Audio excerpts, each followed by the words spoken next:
Reprenons notre passage biblique de cette semaine. Tout en étant un esclave au service de Potiphar, Joseph gagne la confiance de ce dernier et obtient de plus grandes responsabilités. Il devient en quelque sorte, après Potiphar et son épouse, le troisième personnage de la maison. Tout semble aller pour le mieux. Le jeune homme est reconnu pour son travail méthodique. Il est aussi un modèle de droiture, ce qui lui vaut la bienveillance de Dieu et une réussite remarquée dans ce qu'il fait. Mais d'autre part, cette droiture et son refus de toute compromission lui créent de graves difficultés. Pour la deuxième fois dans la vie de Joseph, son vêtement fait l'objet d'un mensonge contre lui. Nous trouvons cet épisode dans Genèse 37, verset 21. Il est difficile d'échapper aux preuves matérielles dans des affaires aussi délicates.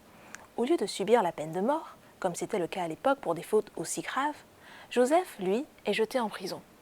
Il a tout de même perdu sa réputation, sa petite position prestigieuse, dans le contexte dans lequel il évoluait. On lui a rappelé son statut d'étranger, en le traitant d'hébreu, ce qui n'était pas un compliment à l'époque. Mais Joseph a tout accepté, les mensonges, le harcèlement, l'hypocrisie, la jalousie, sans pour autant se décourager, parce qu'il savait que Dieu veillait. Les épreuves de la vie peuvent nous briser socialement, économiquement et impacter notre santé physique et mentale.